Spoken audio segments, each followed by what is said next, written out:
Fala, galerinha, como é que vocês estão? Tudo na paz? Espero que vocês estejam bem aí, vocês e as suas famílias.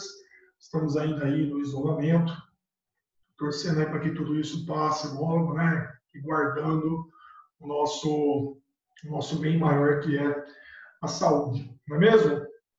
Bom, então vamos dar sequência aqui às nossas aulas e a gente vai para uma aula de sociologia. Aulas 33 e 34, o tema é democracias, ditaduras e cidadania. Olha, eu vou ser bem honesto aqui para vocês. É uma aula bem interessante, acho que é uma aula bem atual, aliás. Eu recomendo que vocês leiam a apostila, lembrando que o que eu vou colocar aqui é um resumo do que está na apostila. É uma aula que dá para dialogar com muita coisa que vem acontecendo no Brasil e no mundo. Beleza? É uma aula longa, são muitas páginas aí, vamos aos poucos, vamos aproveitar aí o tempo que a gente tem, tá? Para ir discutindo cada um desses conceitos. Eu vou começar falando sobre o conceito de democracia, tá? Aí depois ele vai falar sobre capitalismo e democracia, socialismo e democracia, vai entrar no aspecto das ditaduras. É uma aula aí bem rica, que vai te ajudar também a discutir na parte de história. Você vai ver que ela vai dialogar em alguns momentos, principalmente depois, na próxima parte, tá? Quando a gente continuar essa aula, você vai ver que ele vai dialogar com muitos aspectos de momentos da história. Bom, para começar aqui, eu coloquei o texto que tem na apostila, que eu acho que é um texto que vale a pena a gente discutir, para a gente visualizar alguns fatores críticos do aspecto democrático. Então, veja só. O humorista, cartunista, tradutor e escritor brasileiro Milor Fernandes disse certa vez com um tom sarcástico que caracterizava suas máximas. Democracia é quando eu mando em você, ditadura é quando você manda em mim. Tá? Por que democracia é quando eu mando em você? É quando nós, que possuímos o poder, nós mandamos em quem? Nos nossos representantes. Teoricamente é isso. Tá? A gente vai lá, vota numa pessoa, essa pessoa nos representa a nossa vontade. Teoricamente seria isso. E na ditadura é quando você manda em mim, né? Ou seja, eu passo, na verdade, eu perco os meus direitos e quem manda em mim, no meu comportamento e na sociedade como um todo, é uma pessoa, né? A figura do ditador. Veja só, aqui é essa discussão que ele vai trazer e ele vai mostrar que na história da América Latina, principalmente na segunda metade do século XX, nós tivemos muitas ditaduras. Tá? Na época da Guerra Fria, você já estudou isso no fundamental e você volta a estudar esse assunto esse ano. E naquela época que o mundo estava dividido, de um lado o capitalismo e do outro o socialismo, os norte-americanos eles apoiaram ditaduras aqui na América do Sul para evitar, naturalmente, o avanço do socialismo. A gente deve lembrar também que na parte da União Soviética nós tínhamos um desenvolvimento de um regime autoritário, de um regime ditatorial que era herança do stalinismo. Beleza? Esse segundo texto aqui, que é um texto da deputada Janaína Pascoal, ela vai fazer uma crítica a Cuba. Tá? E aí depois você vai dar uma olhada no texto que ela vai fazer, vai criticar o regime autoritário de Cuba, de ausência de liberdades individuais, tal, porque a Janaína Pascoal está fazendo uma leitura a partir de uma direita, né, que é o lugar de onde ela vem do ponto de vista ideológico. E aqui, a crítica que é feita, olha que interessante, né, fala que Cuba é uma grande Guantánamo. Guantánamo é essa prisão norte-americana que existe ali no país já há um bom tempo, e Guantánamo é um local de prisioneiros supostamente terroristas. Eu digo supostamente porque se descobriu de um tempo para cá que muitas pessoas que foram mandadas para Guantánamo não tinham qualquer vínculo com o terrorismo. Mas o ponto, além desse problema, é que Guantánamo é uma prisão que não existem quaisquer direitos, né? As pessoas são humilhadas, são tratadas como animais, e aí você perde aí um tanto quanto do senso de justiça, e aí talvez aquela pessoa que seja, né, que tenha uma acusação de terrorismo, você tem que lembrar que dentro de um Estado democrático de direito, as pessoas têm direito de se defender. E se essa pessoa de fato for terrorista, ela tem que pagar pelo crime que ela cometeu. Agora, daí para o Estado ser o terrorista e abusar aí do seu monopólio da violência e torturar, executar uma pessoa, aí já é algo inaceitável, né, pessoal? Eu acho que isso beira a sandice, beira a loucura. E se a gente pensa em um avanço da civilização, as pessoas que cometeram os seus crimes, que elas paguem os seus crimes por meio daquilo que está estabelecido na lei. E aqui a apostila faz uma indagação, né? Quando ele coloca que Cuba é uma grande vantagem, quando a Janaína coloca que Cuba é uma grande vantagem, ela está querendo dizer que Cuba é um país que acabou se tornando uma prisão para todo mundo. Então, todo mundo ali é preso em Cuba. Depois a gente vai poder falar um pouquinho sobre Cuba na parte das questões das ditaduras. E aí ele questiona, né, com base em tudo que foi dito, são cometidos excessos pelas ditaduras de esquerda? E quais as falhas daqueles que, para a altura do texto, apoiam esses regimes? Daí é uma coisa que você tem que interpretar, tá? Fique à vontade para você fazer as críticas. É claro que quando a gente tem uma ditadura, independentemente dela ser de direita ou de esquerda, isso é péssimo, é algo que a gente deve combater. Tá? É inaceitável que a gente tenha um regime ditatorial, independentemente do espectro ideológico. Tá? Se ele é um regime da burguesia ou se ele é um regime do proletariado, nessa noção de direita e esquerda. Então, aí você faça uma leitura do texto aqui para que você enxergue a crítica que a Janaína Pascoal está fazendo àqueles que são apoiadores de um tipo de regime ditatorial, tá? No caso, de um regime cubano. Bom, a apostila começa com a discussão do que é a democracia, tá? Ela vai começar a falar aí para nós o que seria um regime de fato democrático.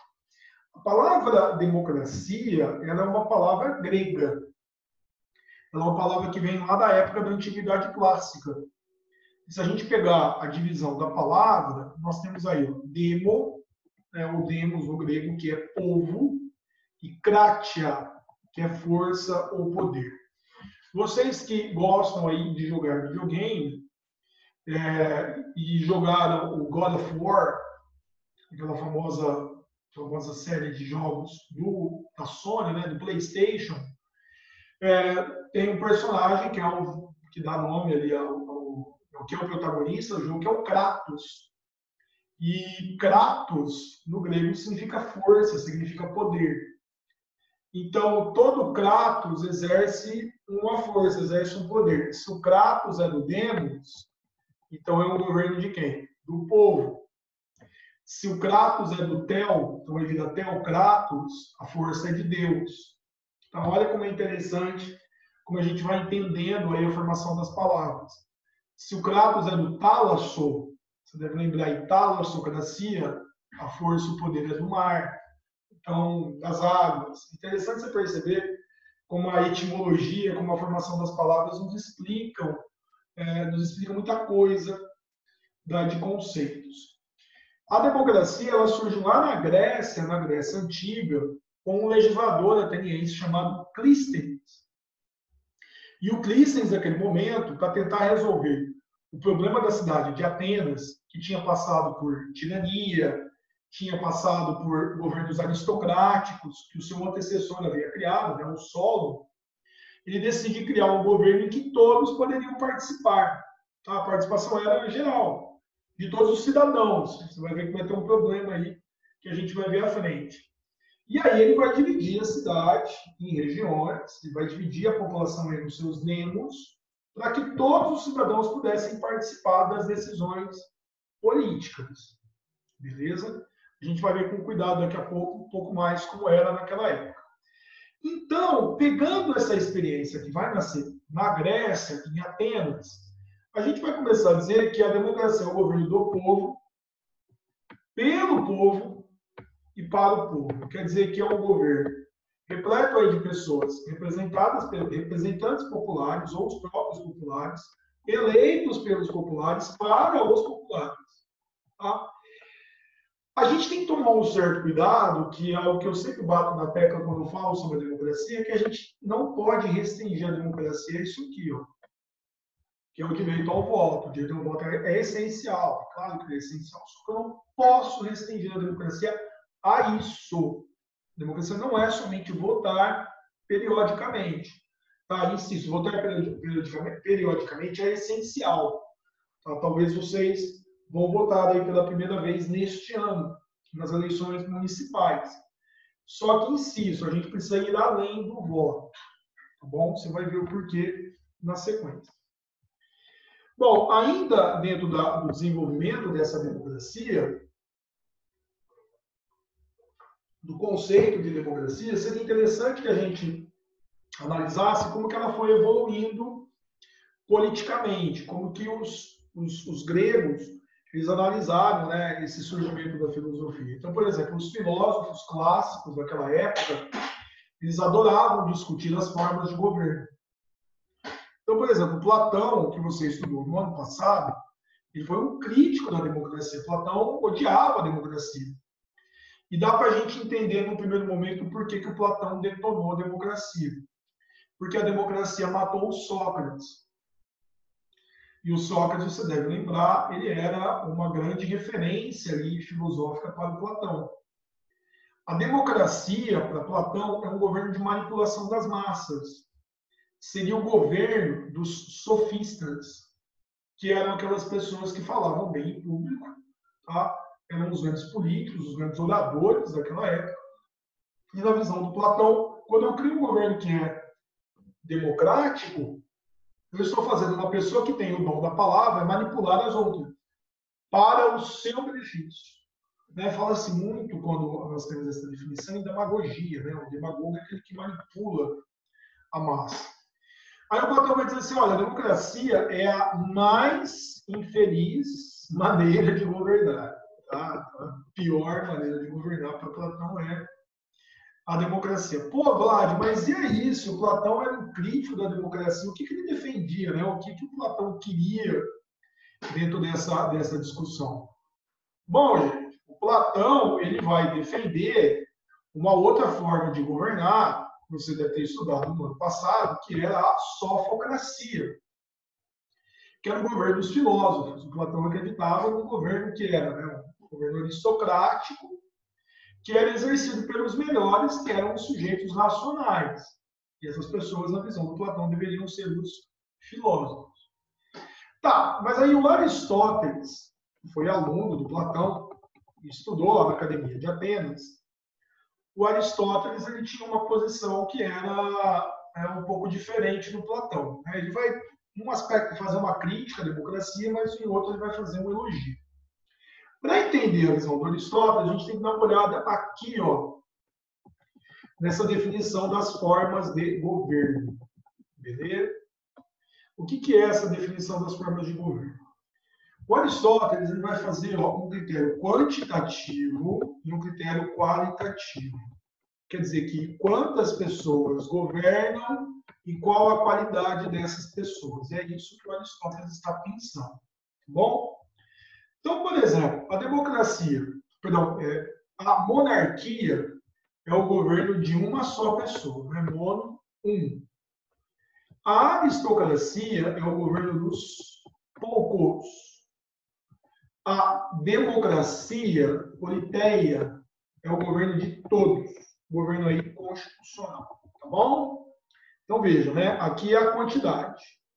Daí ele vai analisar a qualidade de cada um desses governos. É interessante se perceber que quando ele analisa a monarquia ela é boa quando uma pessoa governa, tá? A aristocracia é boa quando poucas pessoas governam. Seriam os bons, tá bom? A politeia é boa quando a maioria governa. Só que aí tem um problema.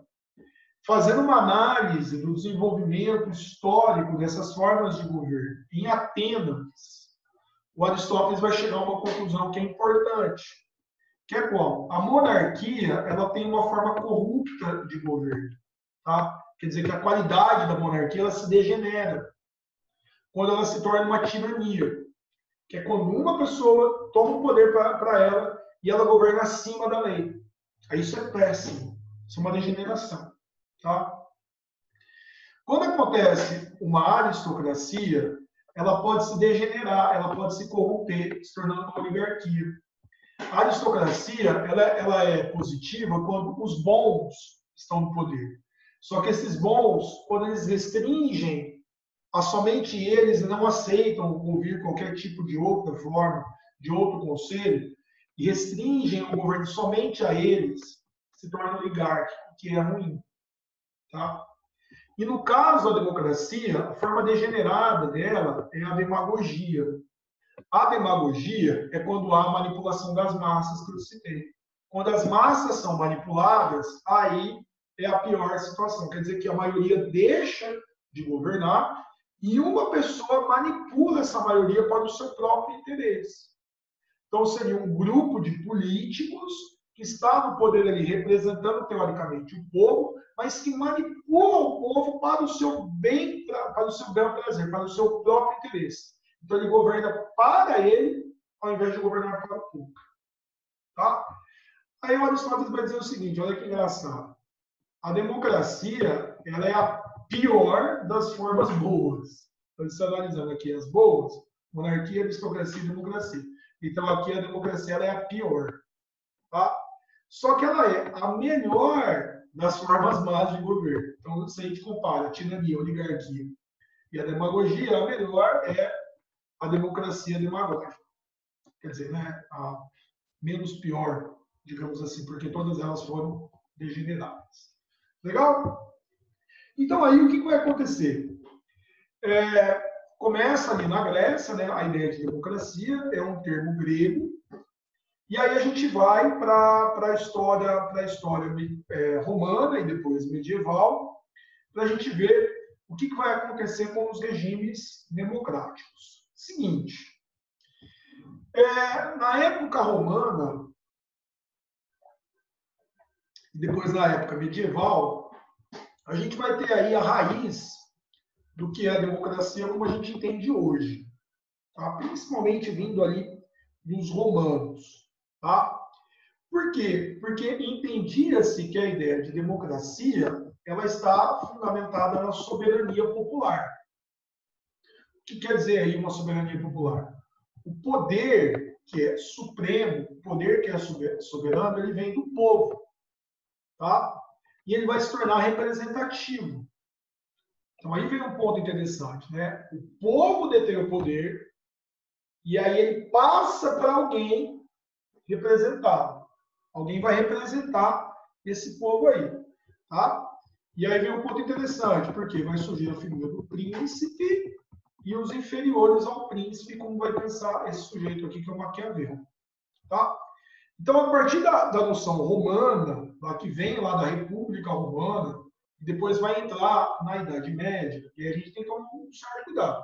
Embora tenha nascido em Roma, tenha sido exercida de certa forma em Roma, quando a gente vai para a Idade Média, apesar da ideia existir, ela não vai ser praticada, porque na Idade Média a gente tinha uma ideia religiosa, tá? de política. Eu acho que vocês devem se recordar dessa questão. Então tá bom, mas a ideia está surgindo ali. Então, o que vem essa noção de soberania popular? O povo tem o direito de legislar, de criar as leis, ou por ele próprio, ou por seus representantes. E esse povo legitima o poder do príncipe, que é o governante. Quer dizer que o poder de um governante não vai vir de Deus. O poder de um governante não vai vir da família dele, da hereditariedade que ele possui. O poder do governante está fundamentado em quem? Está fundamentado na população, naquilo que foi decidido pela maioria. Tá bom? O Maquiavel, que a gente vai estudar na filosofia daqui a algumas aulas, ele vai dizer que na análise das formas de governo existem a república e a monarquia. Tá? E que a democracia é uma forma de governo republicano. Quer dizer que quando a gente fala em democracia, a Maquiavel está falando em república. Mas depois eu vou melhorar isso, porque no romano, né, no latim, res pública é uma coisa pública, é uma coisa do povo. Então aí a res pública vai se relacionar a democratos. Tá? Elas serão um exercício de uma forma de governo popular. Bom, no século XIX, aí é que está. Eu acho que vocês se recordam que nós vivíamos um período de grande influência do iluminismo e da Revolução Francesa. Vocês devem ter estudado isso recentemente. E aí, a gente vai colocar essa noção de democracia no centro da discussão, ora defendida e ora criticada. Seja pelo liberalismo ou então pelo socialismo. Esse é um ponto interessante. Por quê? Ali no século XIX, a gente já consegue visualizar de maneira bem explícita correntes políticas e econômicas do pensamento. Tá? O lado liberal, com o Adam Smith, com John Locke, o lado socialista, com Marx e Engels, e depois os seus intérpretes. E daí vão surgir ideias bem interessantes. Por exemplo, o Benjamin Constant, que foi um grande teórico liberal, ele vai fazer uma crítica a uma posição iluminista que o Rousseau teve. A gente já viu o Rousseau um pouquinho, ele vai voltar depois nas discussões da filosofia, porque o Rousseau ele defendia uma forma de governo democrática que fosse direta. E aí a gente deve entender o que é essa forma direta, que é uma forma que vem lá da Grécia. Como que funciona uma democracia direta? Eu, Vlad, vocês, seus pais, todos nós que somos cidadãos, nós vamos decidir diretamente os rumos da nossa política. Então, por exemplo, uma forma de democracia direta no Brasil hoje. Plebiscito, referendo, tá? Projetos populares. Então, por exemplo, vamos discutir sobre a reforma trabalhista, a reforma da Previdência, a reforma fiscal de impostos. Tá, então quem que vai decidir sobre isso? Vai ser cada um de nós. Cada um de nós vota se quer esta ou aquela reforma. Vamos decidir maioridade penal? Vamos. Então eu vou votar e você vai votar. O Rousseau defendia essa forma direta. O Benjamin Constant, que foi um grande liberal no século XIX, dizia que não, isso não deve acontecer, porque primeiro que é inviável. Inviável pela participação popular. Quer dizer, como é que todo mundo vai decidir? Veja que naquela época você imagina, né? A confusão que seria. Hoje talvez você tivesse meios mais apropriados para decidir essa questão. Tá? A gente poderia pensar, inclusive, em meios mais seguros. Tá? Não sei até que ponto a gente poderia usar uma internet, mas aí vem a questão da fraude, mas fraude também se fala no urna eletrônica. Né? Aí pensa aí se a gente poderia ter uma forma de segura de todo mundo participar na decisão dos grandes assuntos. O Benjamin Constant defendia uma forma de democracia representativa. Para ele, essa era a melhor maneira para garantir as liberdades individuais de toda a população. Daqui a pouco a gente vai ver melhor quais são essas liberdades individuais. Mas o que é a democracia representativa? É o que a gente vive hoje. Nós votamos em alguém para que esse alguém nos represente. Então eu vou lá, eu voto no vereador, ele me representa a nível municipal.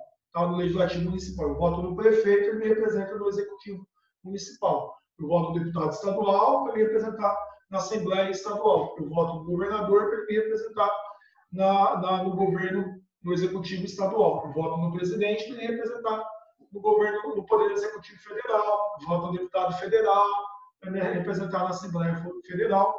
E eu voto no senador, para representar no meu estado, a nível federal. Aí é que está, a democracia representativa ela é indireta.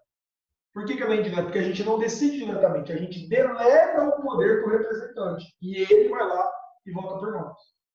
Enquanto que na democracia direta, eu exerço diretamente a decisão. Ela não tem um intermediário.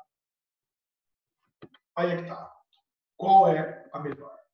Interrogação. Pense aí como seria a forma melhor de efetivar essa participação política. Tá? Como que a gente poderia melhorar a nossa participação, dando mais qualidade ao exercício democrático. Bom, aí vem um ponto que é bem legal. Ao longo do tempo, a democracia ela foi sendo modificada. Tá? Porque, como eu citei aqui no início, ó, na Grécia, quando o Ulisses criou, só eram cidadãos os homens maiores de idade, residentes em Atenas, filhos de pais e mães atenienses. Aí depois vai uma outra discussão, né? A partir da modernidade, ela passa a ser somente para homens, os que tinham dinheiro, que era o voto censitário. Tá? Aí, pelas lutas de quem? Dos populares, dos operários, ela passa a perder o critério da renda. E aí vem a luta das sufragistas, das mulheres, que ele passa a ser para a mulher. E aí vem a luta pelo voto dos analfabetos, até que ela se torne aí universal. Tá? Quer dizer que ela para de ter qualquer tipo de restrição para que você participe de uma votação, você possa votar e ser votado. E aí tem um ponto legal, né? A gente vai multiplicando as assembleias, vai multiplicando as representações, como eu citei para vocês. Então, eu tenho um representante municipal, um representante estadual, um representante federal, para que cada um possa ir representar o interesse da população, então isso vai se expandindo ao longo do tempo. Daí aqui, ó, depois você dá uma olhada na apostila, ele coloca aí quais são as características fundamentais de uma democracia. Tá? Eleição do parlamento, tá?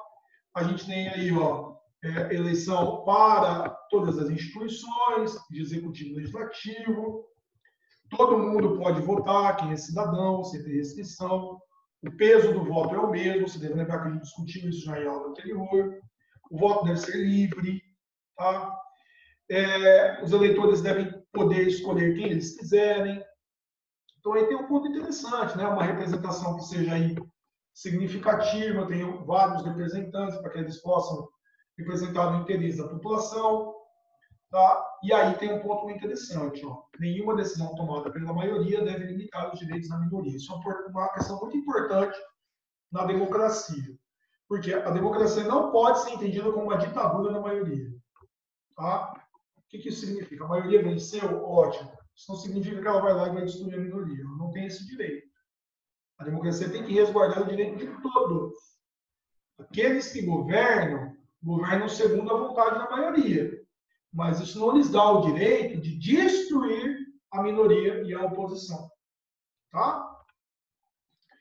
E o que aconteceu? Na segunda metade do século XX, então, de 1950 para cá, o que nós tivemos? Nós tivemos a ideia de ampliação desses direitos, que eles vão além do voto. Aí nós estamos rompendo aquilo que eu disse para vocês no início. Eu não posso pensar que a democracia se restringe a isso aqui.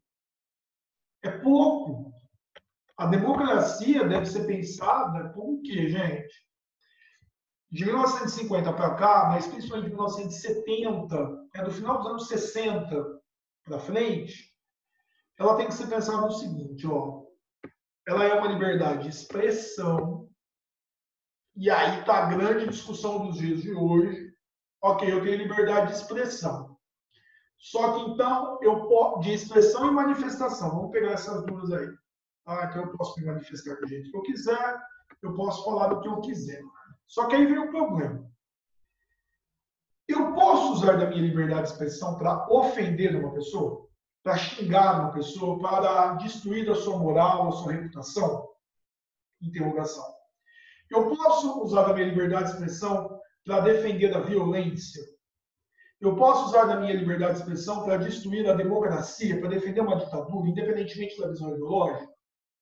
A resposta é não, eu não posso. Isso é uma coisa que o Supremo Tribunal Federal já deu um entendimento, que a Procuradoria-Geral da República já deu um entendimento, que a liberdade de expressão não pode ser utilizada para destruir as instituições e destruir as outras pessoas. A liberdade de expressão não pode ser um discurso de ódio. Tem que tomar muito cuidado com isso, porque o país está exatamente nesse ponto de discussão. Aí, ó, liberdade de imprensa, quer dizer que a imprensa não pode ser censurada. E se a imprensa publicar coisas que são erradas, se a imprensa ofender uma pessoa, aí é que tá. A imprensa também pode ser punida, como acontece. Liberdade de religião, cada um tem a sua fé, ou então não ter fé alguma. Locomoção, direito de ir e vir, organização sindical, igualdade jurídica, né, todos são iguais perante a lei, direito à ampla defesa, isso é muito importante, tá? Que é contra uma prisão arbitrária, quer dizer que eu tenho liberdade, tá, de defesa, de poder me defender contra acusações que são feitas contra mim, tá? Então, eu preciso ter um judiciário efetivo, então um judiciário que funcione e que me dê direito de defesa. Inexistência de penas cruéis e degradantes. Aí está aquele ponto que vai lá no começo do texto da Janaína Pascoal. Eu não posso aceitar, em hipótese alguma, tortura. Isso é inadmissível, é contra a dignidade da pessoa humana. Tá? Eu não posso ser tolerante a isso. Nenhum governo tem direito de me torturar. Isso é uma posição, inclusive, liberal. Tá? Eu não posso aceitar esse tipo de pena. A pessoa cometeu um crime cruel, ela tem que pagar. E ela tem que pagar onde? Ela tem que pagar lá na prisão por aquilo que está previsto na lei. Tá? Ela vai ter 30 anos, vai ter 40 anos, que ela cumpra, tá, isso. Que ela pague perante a sociedade. Tá? Que ela tenha a possibilidade de trabalhar ali dentro da prisão. Tá? Que ela tenha a possibilidade de reverter o que ela fez. A gente tem que pensar nisso. Tá? Ela tem que pagar pelo crime dela. Só que isso não dá o direito ao Estado de ir lá e executar essa pessoa. Senão a gente vai voltar à lei de Calião. De olho por olho, dente por dente. Tá? E aí vem a questão da pena de morte. Se a pena de morte resolvesse, tá? Se ela inibisse criminalidade, os Estados Unidos não teriam altos índices de violência. A ONU recomenda que não se tenha pena de morte. E aí volta aquela questão. Tá? Se o Estado exerce a pena de morte, está se colocando no mesmo patamar daquela pessoa que cometeu o crime.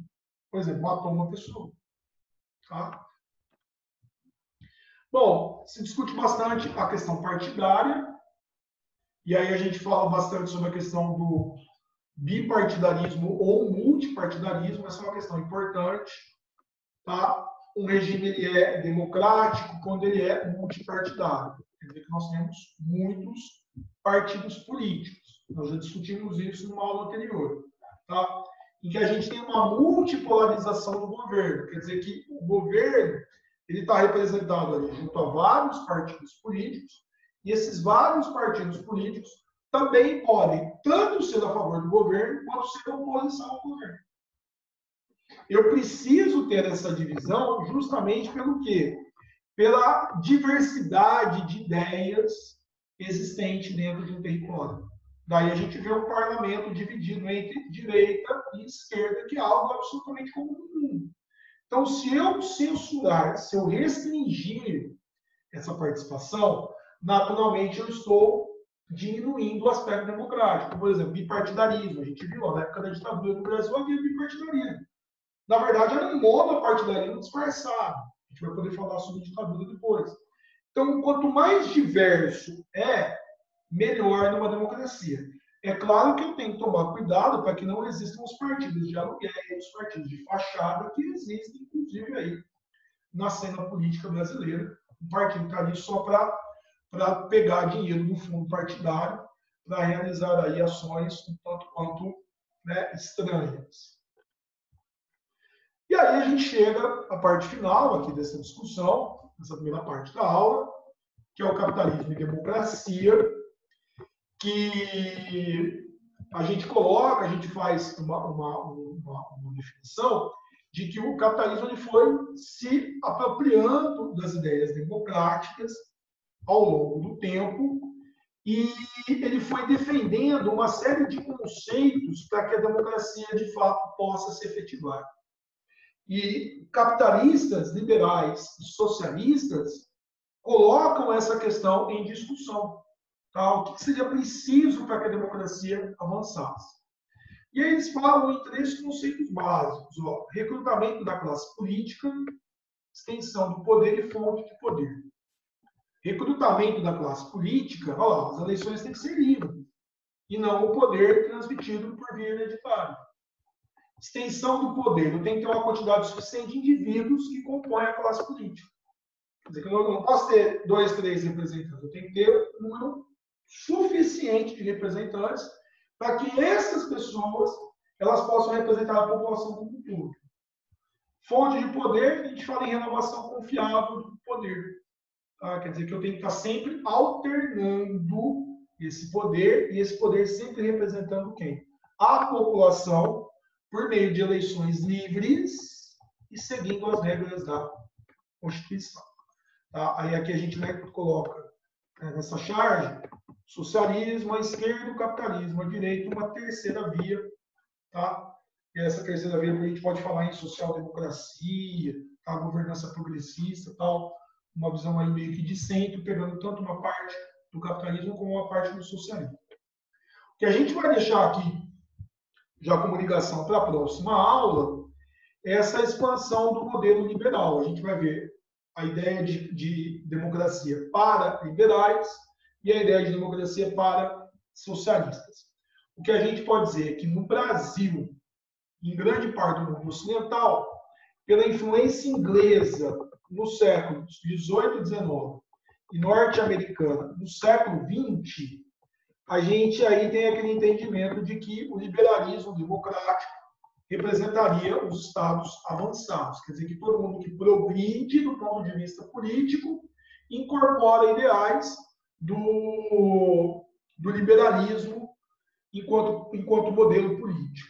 Tá? Ou seja, eu tenho liberdades individuais, eu posso ir e vir, eu posso eleger meu representante, eu posso ser eleito, como a gente viu nas características anteriores. Só que o que a gente começa a perceber? Que tanto aqui no Brasil como em outros locais do mundo, isso ainda está muito longe do ideal.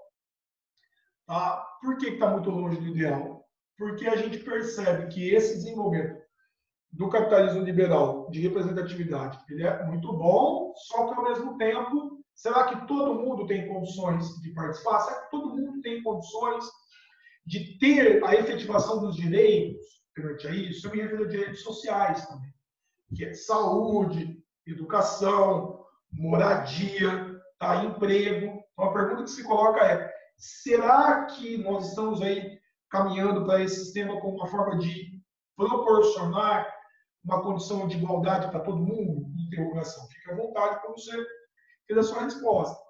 E aqui no texto nós temos uma visão do Sérgio Marco de Holanda, lá no Brasil, em que ele fala da democracia no Brasil.